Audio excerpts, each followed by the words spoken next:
Hi hello ನಮಸ್ತೆ ಸ್ನೇಹಿತರೆ, ನಟ ದರ್ಶನ್ ಅವರ ಸೆರೆಮನೆ ವಾಸ ಹಾಗೂ ದವಾಖಾನೆ ಅಂದರೆ ಆಸ್ಪತ್ರೆ ವಾಸ ಎರಡೂ ಕೂಡ ಅಂತ್ಯವಾಗಿದೆ.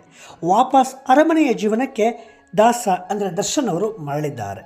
ನಿನ್ನೆ ಆಸ್ಪತ್ರೆಯಿಂದ ದರ್ಶನ್ ಅವರು ಬಿಡುಗಡೆಯಾಗಿದ್ದಾರೆ. ಇಲ್ಲಿ ವಿಶೇಷ ಏನು ಅಂದರೆ, ಬೆನ್ನು ನೋವು ಅಂತಲೇ ಮಧ್ಯಂತರ ಜಾಮೀನು ಪಡೆದಿದ್ದ ಆರೋಪಿ ಸರ್ಜರಿ ಮಾಡಿಸದೆ ಆಸ್ಪತ್ರೆಯಿಂದ ರಿಲೀಸ್ ಆಗಿರುವಂತಹದ್ದು.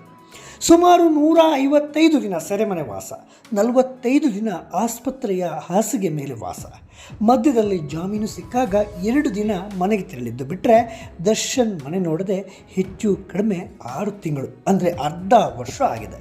ಕೊನೆಗೂ ಈ ಸೆರೆಮನೆ ಮತ್ತು ಆಸ್ಪತ್ರೆ ವಾಸದಿಂದ ಅಂತ್ಯ ಪಡೆದು ಅರಮನೆ ವಾಸಕ್ಕೆ ಅವರು ವಾಪಸ್ಸಾಗಿದ್ದಾರೆ.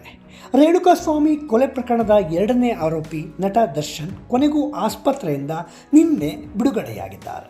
ಬಳ್ಳಾರಿ ಜೈಲಿನಲ್ಲಿದ್ದ ದರ್ಶನ್ ಬೆನ್ನು ನೋವು ಹಿನ್ನೆಲೆಯಲ್ಲಿ ಕೋರ್ಟ್ನಿಂದ ಮಧ್ಯಂತರ ಜಾಮೀನು ಪಡೆದು ನವೆಂಬರ್ 1ರಂದು ಬೆಂಗಳೂರಿನ ಕೆಂಗೇರಿಯ BGS ಆಸ್ಪತ್ರೆಗೆ ದಾಖಲಾಗಿದ್ದರು.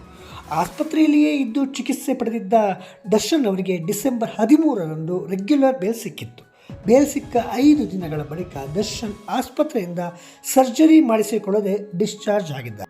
ದರ್ಶನ್ ಅವರನ್ನು ಕರೆದೊಯ್ಯಲು ಪತ್ನಿ ವಿಜಯಲಕ್ಷ್ಮಿ, ಪುತ್ರ ವಿನೇಶ್ ಮತ್ತು ಕುಟುಂಬಸ್ಥರು ಆಪ್ತರು ಆಗಮಿಸಿದರು. ಪುತ್ರ ವಿನೇಶ್ ತಂದೆಗೆ ಹೆಗಲು ಕೊಟ್ಟಿದ್ದು ದರ್ಶನ್ ಕುಂಟುತ್ತಲೇ ಆಸ್ಪತ್ರೆಯಿಂದ ಹೊರಬಂದಿದ್ದರು. ಬಳಿಕ ಕಾರು ಹತ್ತಿ ಆಸ್ಪತ್ರೆಯಿಂದ ನೇರವಾಗಿ ಹೊಸಕೆರೆಹಳ್ಳಿಯಲ್ಲಿರುವಂತಹ ವಿಜಯಲಕ್ಷ್ಮಿಯವರು ವಾಸ ಇರುವಂತಹ ಮನೆಗೆ ಅಪಾರ್ಟ್ಮೆಂಟಿಗೆ ತೆರಳಿದ್ದರು. ಸರ್ಜರಿ ಮಾಡಿಸಿಕೊಳ್ಳದೆ ದರ್ಶನ್ ಡಿಸ್ಚಾರ್ಜ್ ಆಗಿದ್ದಾರೆ. ಕೇವಲ ಫಿಸಿಯೋಥೆರಪಿ ಮಾಡಿಸಿ ಬಿಡುಗಡೆಯಾಗಿದ್ದಾರೆ. ದರ್ಶನ್ಗೆ ಆಸ್ಪತ್ರೆಯಲ್ಲಿ ಕೌನ್ಸಿಲಿಂಗ್ ಮಾಡಿ ಡಿಸ್ಚಾರ್ಜ್ ಮಾಡಿದ್ದಾರೆ. ಮತ್ತೆ ಅಗತ್ಯವಿದ್ದಲ್ಲಿ ಆಸ್ಪತ್ರೆಗೆ ಬರುವಂತೆ ವೈದ್ಯರು ಸೂಚಿಸಿದ್ದಾರೆ. ಇನ್ನು ಡಿಸ್ಚಾರ್ಜ್ ವೇಳೆ ವಿಜಯಲಕ್ಷ್ಮಿ, ವಿನೇಶ್, ದಿನಕರ್, ಧನ್ವೀರ್ ಹಾಜರಿದ್ದರು. ಒಟ್ಟಾರೆ ಬೆನ್ನು ನೋವಿಗೆ BGS ಆಸ್ಪತ್ರೆಯಲ್ಲಿ ದರ್ಶನ್ ಫಿಸಿಯೋಥೆರಪಿ ಚಿಕಿತ್ಸೆ ಪಡೆಯುತ್ತಿದ್ದರು. ಸದ್ಯ ಆಸ್ಪತ್ರೆಯಿಂದ ಸರ್ಜರಿ ಮಾಡಿಸಿಕೊಳ್ಳದೆ ಡಿಸ್ಚಾರ್ಜ್ ಆಗಿದ್ದಾರೆ. ಸದ್ಯ RR ನಗರ ನಿವಾಸಕ್ಕೆ ದರ್ಶನ್ ಹೋಗೋದು ಡೌಟ್ ಇದ್ದು ಪತ್ನಿಯ ಪ್ಲಾಟ್ಗೆ ತೆರಳಿದ್ದಾರೆ. ಅಲ್ಲಿ ಮನೆಯಲ್ಲಿ ಎಲ್ಲ ಚಿಕಿತ್ಸೆ ಪಡೆಯಲು ವಿಜಯಲಕ್ಷ್ಮಿ ಅವರು ವ್ಯವಸ್ಥೆ ಮಾಡಿದ್ದಾರೆ ಅಂತ ತಿಳಿದು ಬಂದಿದೆ.